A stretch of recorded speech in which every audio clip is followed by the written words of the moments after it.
우리 에레미야 12장 1절에서 6절 우리 한 절씩 교독합니다. 여호와여, 내가 주와 변론할 때에는 주께서 의로우시니이다. 그러나 내가 주께 질문하옵나니 악한 자의 길이 형통하며 반역한 자가 다 평안함은 무슨 까닭이니까.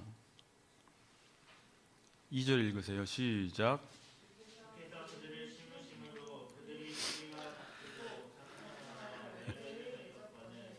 그들의 여호와여, 주께서 나를 아시고 나를 보시며 내 마음이 주를 향하여 어떠함을 감찰하시오니 양을 잡으려고 끌어낸 것 같이 그들을 끌어내시되 죽을 날을 위하여 그들을 구별하옵소서.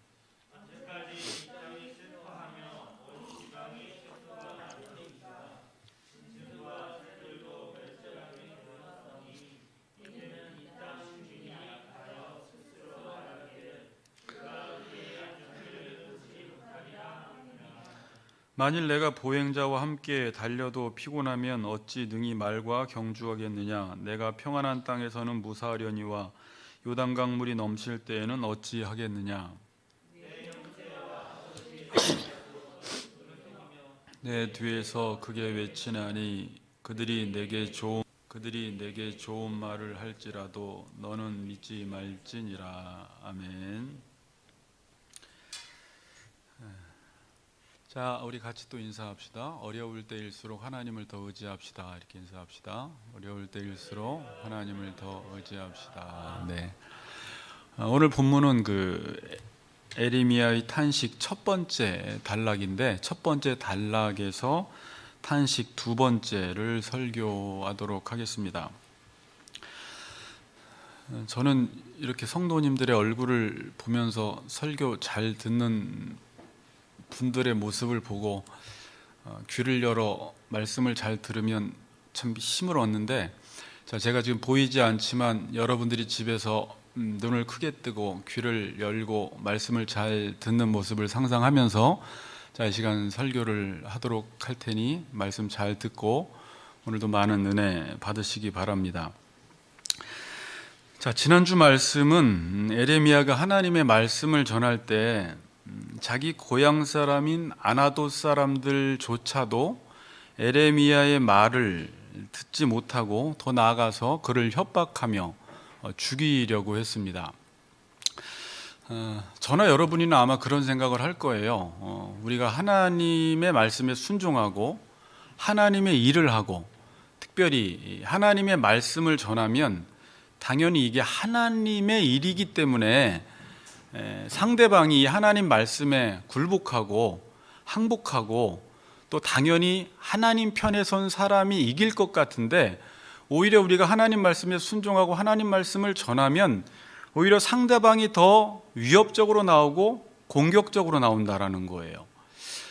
그때 이 하나님 믿는 게 별로 재미가 없어져요. 내가 하나님의 일을 하는데 하나님은 나를 도와주지 않는 것 같고, 지금 내가 하나님 말씀에 순종하면 복을 준다고 하는데 오히려 상대방이 나를 공격하고 위협적으로 나올 때, 또 하나님의 말씀을 전하면 말씀을 듣는 자들이 예상은 아멘하고 그 말 앞에 굴복하고 하나님께 찬양할 것 같은데, 오늘 아나돗 백성들처럼 에레미야를 죽이려고 할 때 에레미야가 말씀 전할 맛이 안 난다라는 거예요.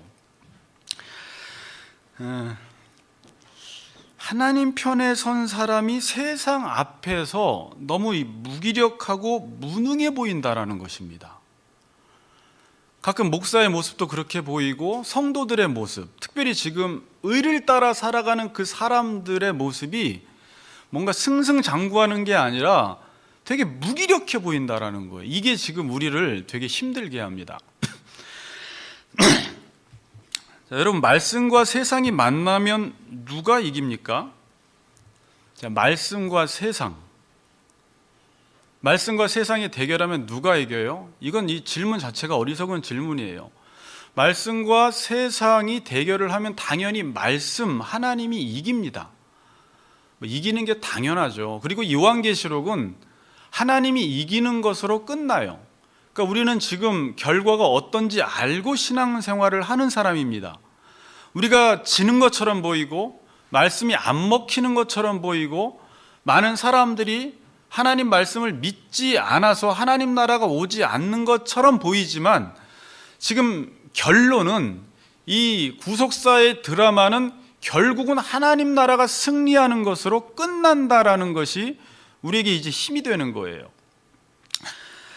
자, 근데 지금부터 한번 잘 들어보세요. 제가 오늘 이 예레미야 이 질문을 예전에도 묵상을 많이 했지만 지금까지 시편을 많이 설교하고 성경을 더 공부하면서 의에 대해서 더 깊이 묵상한 내용들을 가지고 오늘 본문을 좀 묵상하면서 이 예레미야의 질문과 하나님의 대답을 통해서 우리가 가야 할 방향, 또 우리가 앞으로 어떻게 신앙생활해야 할지를 같이 묵상해 보길 원하니까 여러분 잘 들어보시기 바랍니다. 오늘 의가 무엇인지 일단 포인트를 잡고 이 본문을 좀 풀어나가도록 하겠습니다.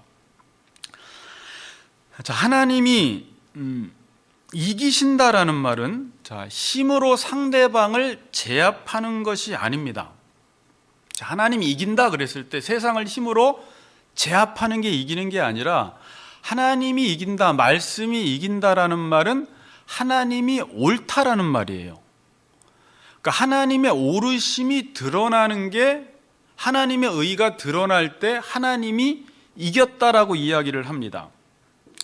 세상에서 이긴다라고 할 때는 힘으로 상대방을 제압해서 이기는 거예요. 그러니까 힘의 우위에 서야지 이기는 것이라고 이야기합니다. 그러니까 세상에서는 옳은 것 가지고 못 이겨요.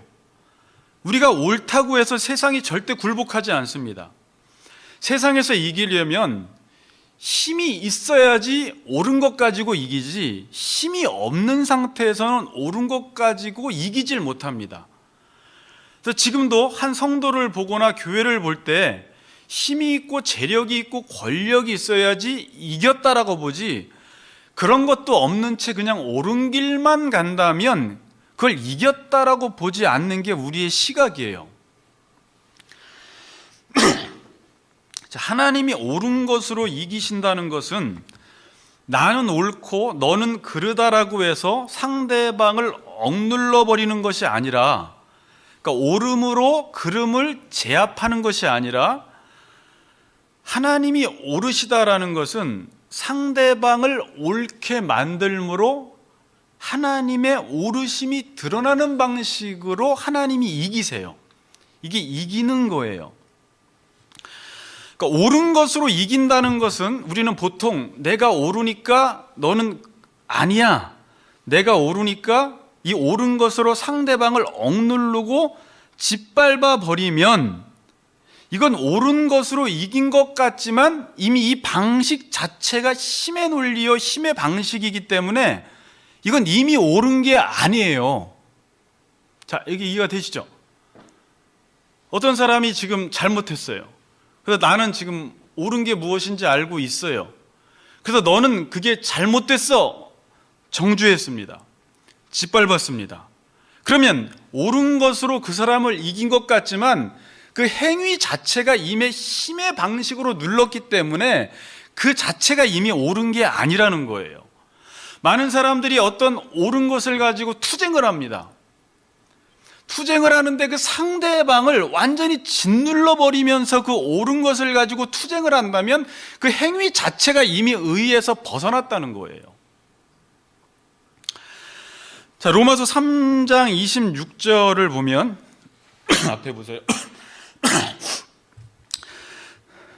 곧 이때에 자기의 의로우심을 나타내사 자기도 의로우시며 또한 예수 믿는 자를 의롭다 하려 하심이라. 자, 이 말이 뭔지 한번 잘 보세요. 자기의 의로우심을 나타내사 자기도 의로우시며 또한 예수 믿는 자를 의롭다 하려 하심이라.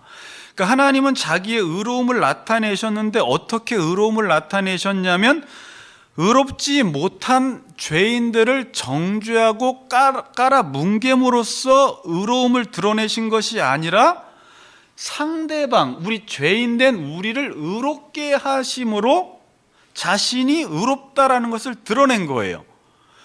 근데 그것이 이제 상대방을 의롭게 하는 게 오늘 본문에서는 바로 24절에 보면 예수 안에 있는 속량으로 말미암아 하나님의 은혜로 값없이 의롭다 하심을 얻은 자 되었느니라. 그러니까 속량함으로 말미암아 자신을 화목제물로 드려서 상대방을 의롭게 함으로 하나님의 의로우심을 드러내는 방식으로 의를 나타내셨다라는 말입니다. 그러니까 이게 하나님이 의를 이루시는 아주 중요한 방식입니다. 이게 기독교에서 의를 드러내는 방식이에요.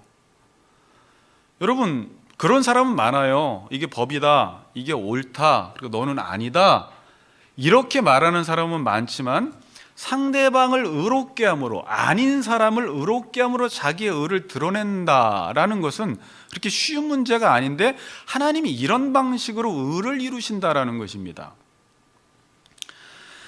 그래서 말씀이 이 세상을 이길 때, 이 죄가, 그러니까 의가 죄를 이길 때 어떤 양상을 띠냐면 되게 무기력하고 무능력한 모습으로 세상을 이기고 죄를 이긴다라는 거예요. 이게 이제 우리가 이해하기 힘들어요. 지금 하나님이 세상을 이기는데 지금도 성도들이 담대하라, 예수님께서 내가 세상을 이기었다라고 해서 우리가 말씀대로만 가면 이기는데 그 이길 때의 양상은, 모양은, 현상은 마치 무기력하고 무능력한 모습으로 이긴다라는 것입니다. 그러니까 이게 제일 우리가 힘들어요. 그래서 예수님도요, 하나님의 아들이시고요, 능력이 많으시고요, 그분 자체가 말씀이신데 말씀이 세상에 왔을 때는 그분은 도살장으로 끌려가는, 에레미야가 고백했듯이 어린 양처럼 비춰졌어요. 그런데 예수가 세상을 이겼어요. 근데 이기는 모습은 어때요? 되게 무능해 보인다라는 거예요. 자, 여러분, 상대방 앞에서 무기력하고 무능력할 때 내가 상대방보다 그러니까 상대가 나보다 힘이 세서, 내가 힘이 약해서 힘의 대결에서 밀려서 무능력해 보일 때가 있고, 말씀은 세상을 이기는데 이 세상의 현실 속에서 무능력과 무기력한 모습으로 비치는데 이기는 경우가 있다라는 거예요. 자, 왜 그럴까요? 왜 꼭 그러면 돼? 우리가 빵 하나님이 한 대 치시고, 오늘 에레미야가 질문했듯이 왜 이렇게 악인들은 형통하고 악인들은 평안합니까? 의인들이 잘 되어야 되지 않습니까? 라는 질문은 우리도 끊임없이 던지거든요. 근데 왜 그럴까? 하나님은 왜 그러실까? 그럴 때 말씀은 왜 그럴까? 이 말씀의 성격 자체가 그렇다라는 거예요. 말씀이 세상보다 강합니다. 그럼 그 힘으로 제압하면 되는데 말씀은 성격상 그렇게 못해요. 말씀을 의인화한다면, 야, 말씀은 성격상 그렇게 못해, 이런 말이에요.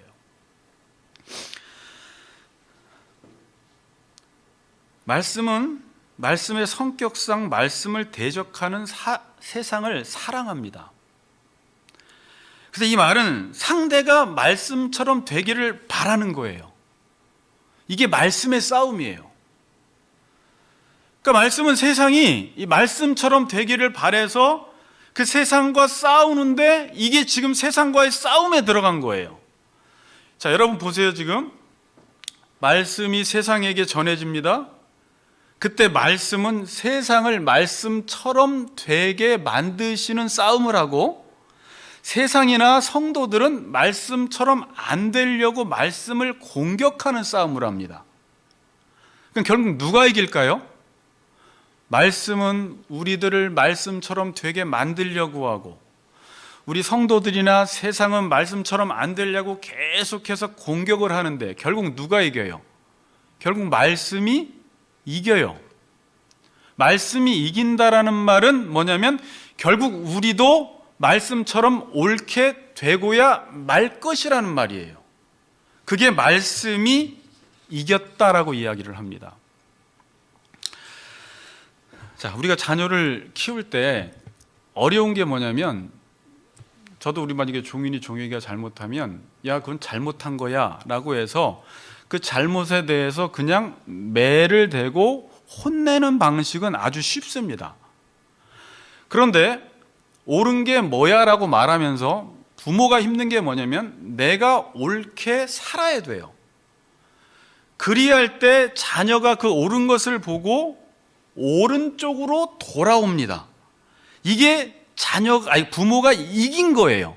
그러니까 부모가 자녀를 이기기 위해서는 너 잘못했어, 매를 대면 그거 가지고 이긴 게 아니라 부모가 그 길을 감으로 본을 보여서 자녀가 부모처럼 살게 만들 때 부모가 자녀를 이겼다라고 말을 하는 것입니다.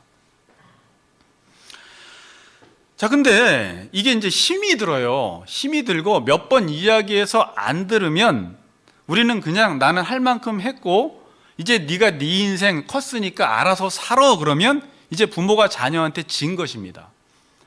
옳은 게 있으면 끝까지 가르치고 끝까지 그들에게 명심시켜서 부모가 살아가는 그 방식대로 살아오도록 만드는 게 부모가 자녀를 양육해야 하는 방식이에요. 근데 그렇게 하다가 자녀가 변화되는 게 아니라 누가 변화가 돼요? 부모가 변화되어서 자녀를 의롭게 만들다가 부모가 의인이 되어버리는 것입니다. 자녀가 없었으면요, 부모는 그런 의인의 훈련을 받지 못해요. 부모가 힘이 있고 능력이 있습니다. 근데 자녀가 잘못을 했습니다. 근데 그 힘과 재력으로 이 잘못을 부모가 해결해 줄 수 있음에도 불구하고 해결해 주지 않을 때 자녀들은 되게 신경질적으로 나와요. 그 힘과 능력으로 지금 내 잘못들을 해결해 주고 지금 내가 가는데 걸리적거리는 것들을 부모가 다 해결해 주면 좋겠는데 그 의로운 부모는 절대 그렇게 하지 않고 그것보다 자녀가 바른 길을 가는데 관심이 있기 때문에 해결해 줄 수 있어도 해결해 주지 않고 옳은 게 무엇인지 부모가 본을 보임으로써 자녀도 그렇게 그 잘못 가운데서도 그렇게 살아가기를 바라는 것입니다. 그래서 자녀로부터 오해를 많이 받습니다. 왜 우리 엄마는 힘이 있는데, 충분히 해줄 수 있는데 왜 나를 안 도와줄까? 근데 그 모습이 우리가 하나님 앞에서 행하는 모습이라는 거예요. 하나님 힘도 그렇게 좋으시다면서요. 능력도 많으시다면서요. 그럼 지금 당장 악인들을 좀 처벌하시지 왜 그렇게 안 하십니까?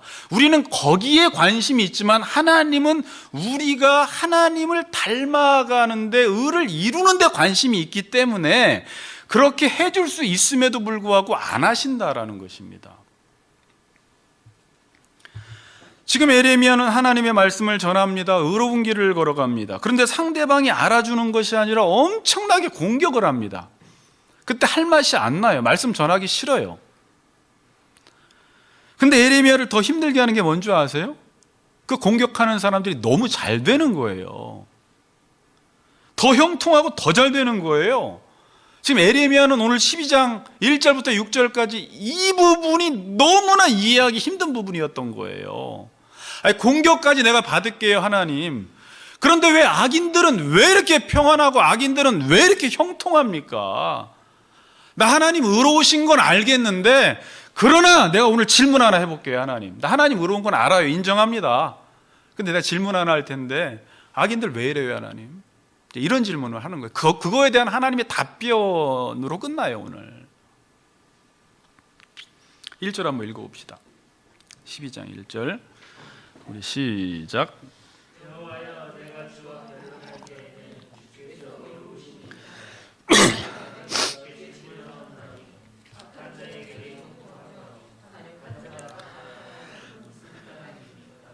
네, 그렇죠. 에레미야는 변론합니다. 따집니다. 근데 그냥 따지는 것이 아니라 하나님이 옳다는 것을 전제로 따져요.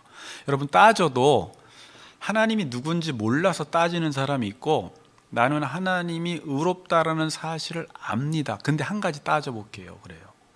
자, 그러니까 따지는 게 두 가지예요. 하나님을 몰라서 따지는 사람이 있고요.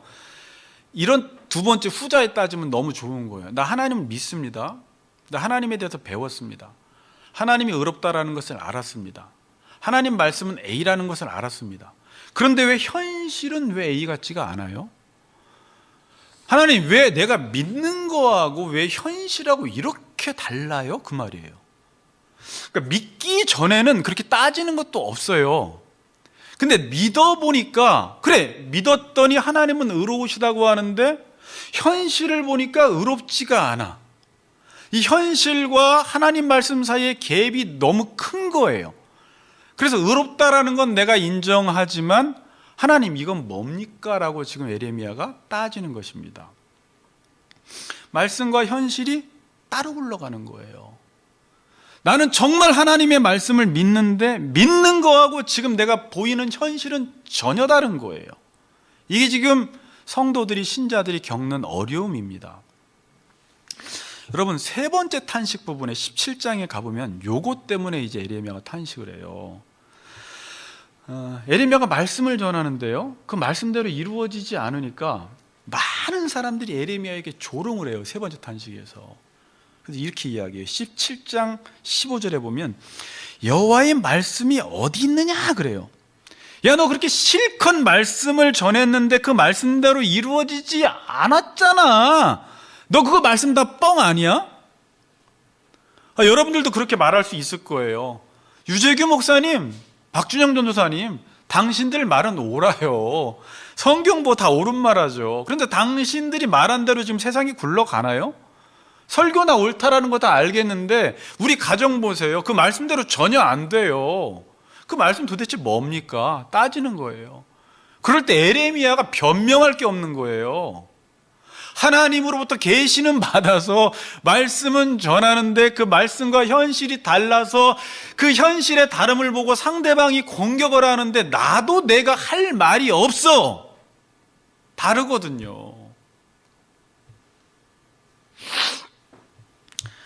하나님은 의로우신데 현실은 의롭지 못합니다. 에레미야가 이래요. 악한 자의 길이 형통하며 반역한 자가 다 평안하면 무슨 까닭이니까.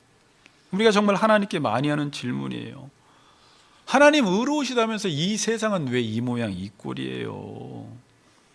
왜 예수 믿는 사람들은 이렇게 힘들게 살고 왜 믿지 않고 성경 묵상도 하지 않고 그냥 세상의 방식대로 살아가는 사람들은 왜 이렇게 잘 돼요? 하나님, 우리가 시편에서 뭐 계속 살펴본 내용이지만 에레미야 편에서는 하나님, 나는 지금 하나님 말씀에 순종해서 말씀을 전하고 있는데 왜 쟤네들이 나를 죽이려고 하는 것입니까? 좀 보호해 주셔야죠. 이게 뭐 하박국의 질문이었고 지금 믿는 성도들의 질문입니다. 자, 이 부분을 이해하기 위해서 제가 오늘 두 가지, 의를 이해하는데 첫 번째 잘 기억하시고 이제 두 번째, 의를 이해하는데 필요한 제가 또 한 가지를 설명해 드리겠습니다. 자, 의라는 것을 알려면 이 의라는 것이 처음에 어떻게 정의되었는지를 알아야 돼요. 그러니까 의라는 것이 처음에 어떻게 정의되었는지. 그러니까 우리가 자꾸 같은 의라는 단어를 써도 자기가 나름 이해하는 의를 가지고 세상에서 말하는 그 의를 가지고 어떤 뭐 인문학자들이 쓰는 의의 개념을 가지고 자꾸 하나님의 의를 판단하면 안 되고, 처음에 하나님이 의라는 단어를 쓸 때 어떻게 의를 정의 내렸냐면 하나님과 우리와의 수직적 관계 속에서, 하나님과의 관계 속에서 의가 무엇인지를 알려주었기 때문에 지금 우리도 의를 생각할 때 그 수직적 관계 속에서 의를 생각을 해야 합니다. 이 의의 개념을 이해하기 위해서는 내가 사는 이 세상에 대한 이해가 바르게 있을 때 의를 제대로 이해할 수가 있습니다. 자, 사람들은 이 세상을 이해할 때, 여러분들이 지금 사는 세상을 이해할 때 자연스럽게 이원론적인 사고를 합니다. 그러니까 우리는 그냥 누가 시키지 않아도 이 세상을 딱 보면 그냥 이원론적인 사고를 해요. 이게 서양 철학의 세계관, 헬라 철학의 세계관을 우리가 자연스럽게 그냥 따르면서 세상은 초자연과 자연, 신과 인간, 보이는 것과 보이지 않는 것, 또 헬라 철학에서 보이는 것은 악하고 보이지 않는 건 선한 것, 이런 이원론적인 사고로 여러분들은 그냥 자연스럽게 생각을 한다는 것입니다. 자, 그래서 제가 조직신학을 가르칠 때도 원래 그렇게 가르칠 필요가 없어요. 계시는 그냥 하나예요. 은총은 하나인데 이 영향을 받아서 특별 계시, 일반 계시 이렇게 가르쳐야지 이 사람들이 이해를 하는 거예요. 은총도 특별 은총, 일반 은총으로, 이게 지금 이원론적인 사고 속에서 하나님의 말씀을 설명하는 것입니다. 왜? 우리의 사고 구조가 그렇기 때문에 그렇게 설명하는 것 뿐이에요. 그러나 성경은요, 일원론으로 되어 있습니다. 하나예요. 왜? 하나님이 말씀으로 이 세상을 창조했어요. 그리고 그 말씀으로 이 세상과 피조물들을 다스려 나갑니다. 그래서 성경은 말씀이 세상이고 세상이 말씀이에요. 그래서 이걸 하나로 보고 있어요. 하나로. 초자연과 자연과 보이지 않는 것과 보이는 것을 하나로 보고 있습니다. 자, 그래서 우리가 에베소 1장 10절에서 하나님께서 지금 계획하시는 게 뭐냐면 하늘에 있는 것과 땅에 있는 것을 예수 그리스도 안에서 통일시키는 게 하나님의 목적이에요. 그러니까 예수를 믿기 전에는 죄를 지어서 초자연과 자연을 이원론적으로 나눠서 볼 수밖에 없어요. 위에를 보질 못하기 때문에 위의 것을. 근데 예수를 믿게 되면 아까 의가 뭐라고 했어요? 하나님과 우리와의 관계 속에서 의를 이해하게 돼요. 그래서 예수를 믿으면 통합적 사고를 하게 됩니다. 하나로 이 세상이 보이기 시작해요. 하나님이 피조물을 다스리는 이 히브리적 개념으로 보게 됩니다. 이해가 되세요? 네. 히브리적 개념으로 보게 돼요. 그런데 중세 시대까지는 이렇게 봤어요. 그냥 누가 설명하지 않아도 계시, 이 하나님의 말씀이 이 모든 것들을 다스린다, 피조물들을 다스린다라고 했는데, 계몽주의 이후에 근대에 들어오면서 계시와 이성, 말씀과 이성을 나눠버리고 초자연과 자연을 자연스럽게 나눠버린 거예요.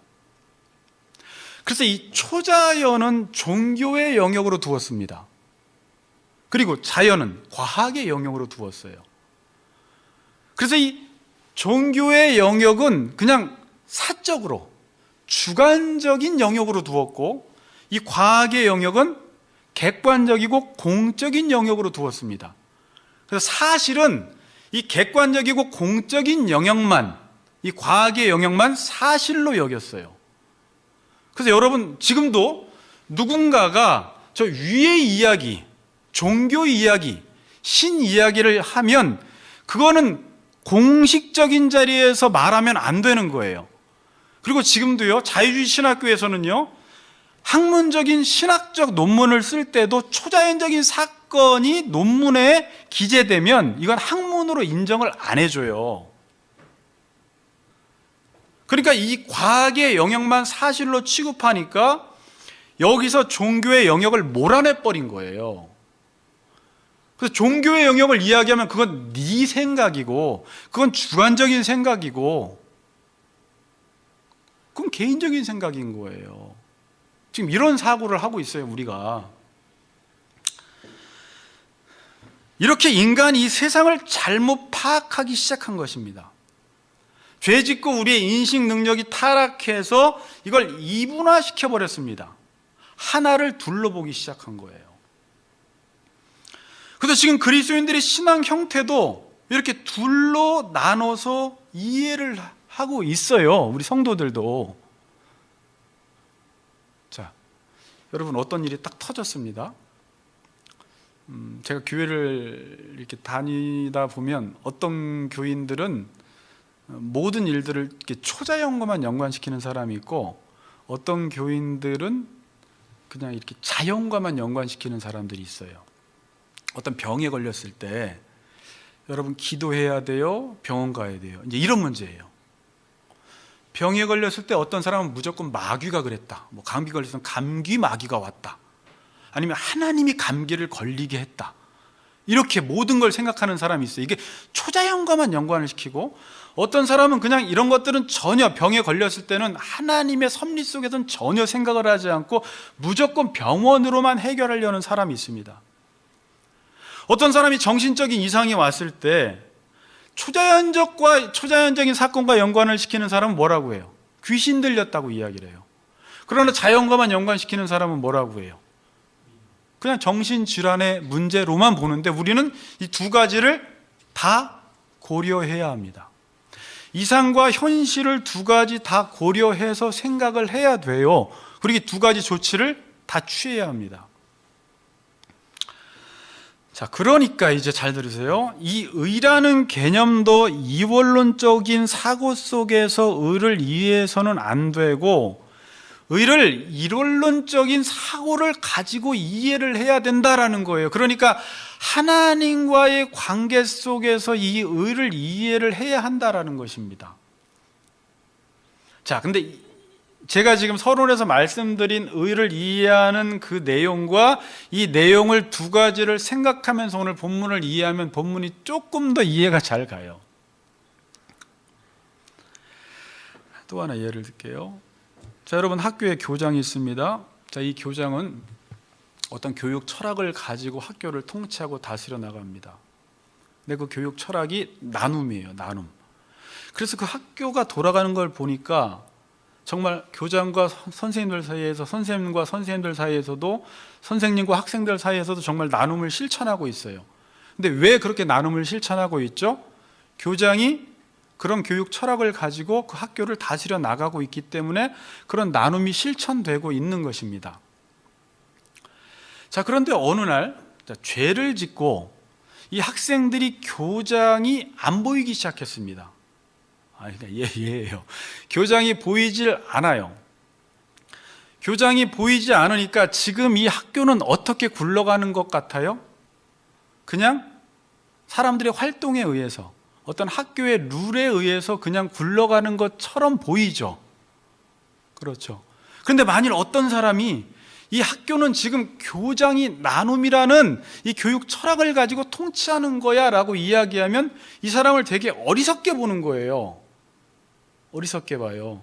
야, 그거는 아까 말대로 사적인, 주관적인 생각으로 치부해버린다라는 것입니다. 그리고 그냥 학교는 사람들의 활동이나 정해진 룰에 의해서 굴러간다고 생각을 해요.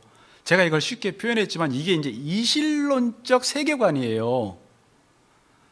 자, 여러분, 오늘 그냥 이실론적 세계관은 뭐냐면 하나님의 말씀의 법칙이 이 세상을 다스리는 게 아니라 이 세상은 초자연과 독립되어서 어떤 개입이나 어떤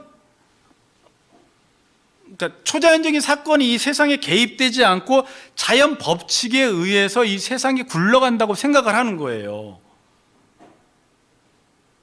그러니까 사람들은 그걸 이해를 못하는 거예요. 근데 어떤 사람이 예수 믿고 교장이 학교를 운영한다라는 것을 알았어요. 그럼 그때 보면요, 이 세상이 다르게 보이기 시작해요. 여러분들이, 자, 우리 아까 학교에서, 제가 왔다 갔다 하니까 저도 헷갈리네. 이 학교에서 어떤 사람이 지금 나눔을 행하지 않고 의를 행하지 않을 때 우리는 지금 의가 이루어지지 않는 것처럼 보여요. 그렇죠. 나눔을 행하지 않고 다른 사람들의 것을 빼앗는 것을 보니까 의가 이루어지지 않는 것처럼 보이는데, 교장의 입장에서 보면 이건 의가 이루어지지 않는 게 아니라 이 악을 통해서 지금 어떤 의인이 이 악한 사람을 의롭게 만드는 그 과정을 통해서 하나님은 의인을 더 의인답게 만들어 가시는 과정 가운데 있다라는 것입니다. 여러분들이 지금 이 세상을 볼 때 악인들이 잘 되고 악인들이 형통하고 악인들이 너무나 잘 될 때, 말씀과 현실이 다를 때 거기서 하나님은 의롭지 못한가 보다라고 생각할 게 아니라, 하나님은 지금도 하나님의 선택한 백성들이 계속 부르신 그들이 의롭다 하시고 의롭다 하신 그들을 영화롭게 하시기 위해서 그 에레미야 같은 의인들이 에레미야를 대적할 때 에레미야는 그냥 세상과 당장 손잡고 하나님의 곁을 떠나는 게 아니라 의인들의 특징은 거기서 계속 탄식을 하게 돼 있어요. 하나님께 질문을 하는 거예요. 하나님, 왜 이 세상이 왜 이래요? 왜 이래요? 질문하고 울고 탄식하다가 에레미야가 지금 하나님의 마음을 알게 되고 하나님처럼 의롭게 되어가는 과정 가운데 있다라는 거예요. 그러니까 지금 에레미야서를 우리가 보면 지금 악인들이 잘 되는 것 같고 의가 이루어지지 않는 것 같은데 하나님은 이 상황 속에서도 계속 의가 이루어지도록 역사하고 있는 것이에요. 거기서 악인이 왜 필요한지가 우리는 조금 이해가 되기 시작해요.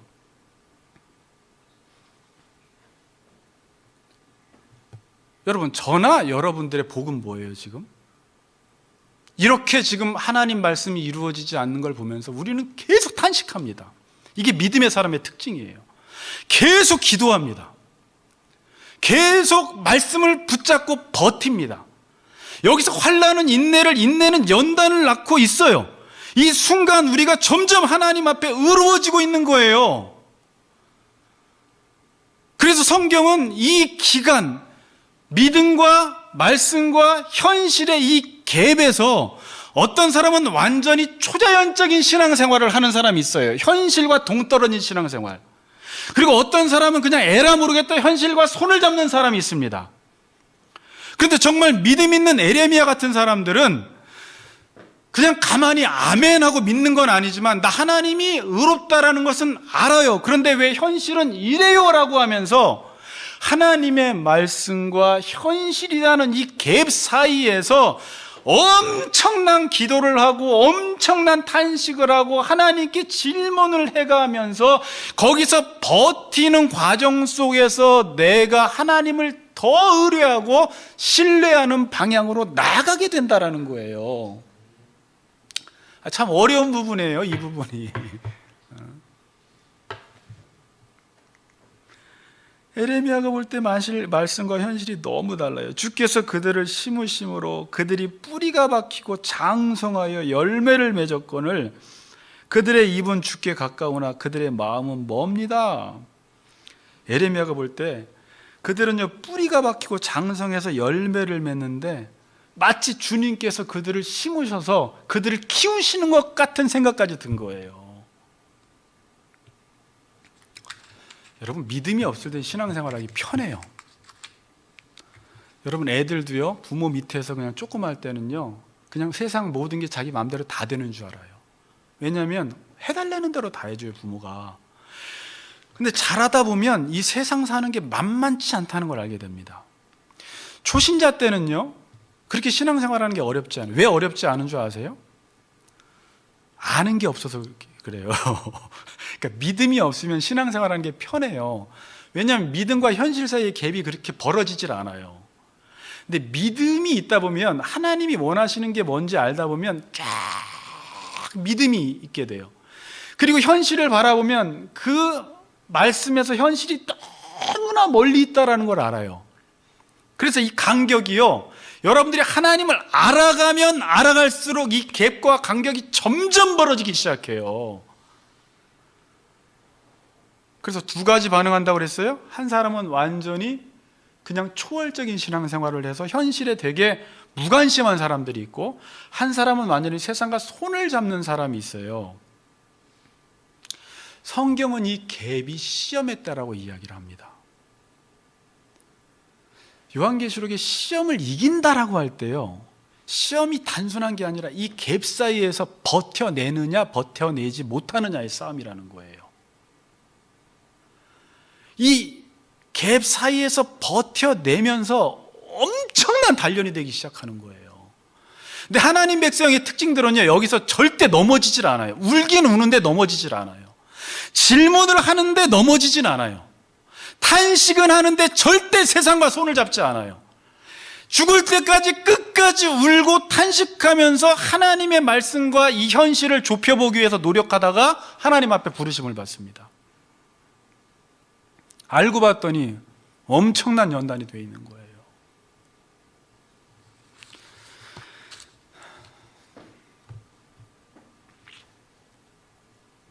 이 시험을 이기지 못하는 사람은 현실과 손잡아 버립니다. 근데 오늘 본문에 보니까 이렇게 현실에 착실히 적응해 나가면서 손잡은 사람들이 누구냐면 2절 보세요.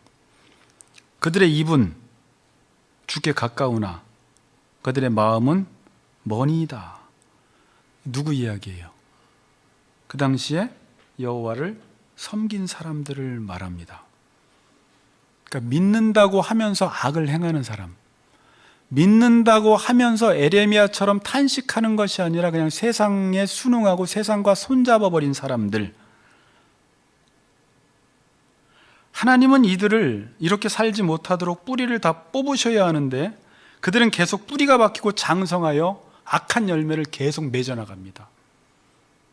여러분들이 지금 하나님 믿지 않고 하나님 등지고 세상 방식대로 산다고 해서 완전히 잘못 사는 게 아니라 거기서 열매를 맺어요. 에레미야는 지금 그것 때문에 탄식하는 것입니다. 자, 이제 이거에 대한 하나님의 답변 보고 마칩시다. 에레미야의 질문에 하나님은 답변을 합니다. 우리 5절입니다. 5절 한번 같이 읽겠습니다. 5절 시작.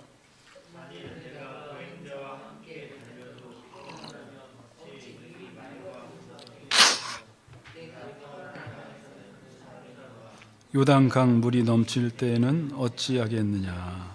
네. 에레미야의 질문에 하나님은 직접적인 답변을 안 주시고 답변을 이렇게 하세요. 너 보행자와 달려도 피곤하면 어떻게 말과 경주하겠느냐. 내가 평안한 땅에서 무사하려니와 요단강 물이 넘치면 어찌할 것이냐라는 거예요. 자, 이 말이 뭘까요? 너 지금 이거 가지고 힘들면 앞으로 어떻게 할 것이냐라는 말이에요. 네가 지금 겪는 것은 보행자와 경주하는데 앞으로 말과 경주할 때가 온다라는 거예요. 네가 지금 평안한 땅에서는 무사하려니와 요단강물이 넘칠 때는 어찌하겠느냐라는 말이에요. 그러니까 이 말이 뭐예요? 네가 지금 불의 때문에 악한 자가 형통하고 잘 되는 것 때문에 하나님 앞에 지금 탄식하고 하나님 앞에 질문하는데 이건 지금 앞으로 올 일에 비하면 세 발의 피라는 거예요. 그러니까 앞으로 어떤 날이 온다는 거예요. 말과 경주한다라는 것은 이제 악인들이 더 잘 되고 악인들이 형통하고 앞으로 더 악인들이 더 이 세상 속에서 우리가 생각하는 것보다 더 악해진다라는 말이에요. 그때 되면 너가 나를 지금도 신뢰하지 못하면 그때 나를 어떻게 신뢰하겠냐라는 말이에요. 지금 하나님 말씀하시는 것은. 그러니까 이제 어떻게 하라는 거예요? 지금 하나님 더 신뢰하라는 거예요. 그러니까 답변이 없어요. 하나님은요. 너 지금 보행자와 경주해도 이렇게 힘들어하면 앞으로 말과 어떻게 경주하겠느냐. 요단강물이 넘치는 건 여기서 지금 바벨론의 포로로 붙들려가는 걸 이야기하는 것입니다. 너 그때 그럼 하나님에 대한 신뢰는 어찌할 거냐라는 말이에요. 자, 여러분, 저는 요즘 코로나니까 계속 코로나를 묵상을 하는데 지금 환난의 때예요. 어려운 시기예요. 어찌 보면 우리가 늘 교회를 다니고 사람들을 만나서 교제를 하고 성경 공부를 하고 늘 어떤 종교적인 활동을 할 때는 우리의 믿음이 있는지 없는지가 잘 드러나지 않다가 지금 혼자 누군가의 도움도 받지 않고 어떤 공동체에 계속 모임이 없고 하나님과 나와의 관계 속에서만 내 믿음이 점검되어지는 이런 시기에 여러분들이 여기서 어떤 사람들은 정말 뿌리가 뽑히고 믿음에서 벗어나는 사람이 있는가 하면 이러한 가운데 계속해서 하나님의 말씀, 내가 배웠던 말씀을 붙들고 그 말씀과 이 코로나와의 연관성, 그 말씀과 지금 내 삶 속에서 내 삶을 비춰보면서 내 삶이 어떠한지를 계속 묵상하는 사람들은 이 가운데서 더 하나님 앞에 나아가고 하나님의 뜻을 찾고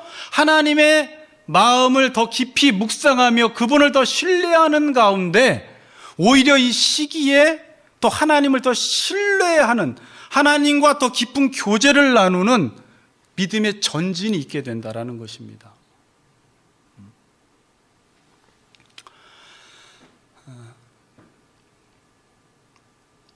어려운 시기 때도 하나님을 의존하세요. 네, 앞으로 더 어려워진대요.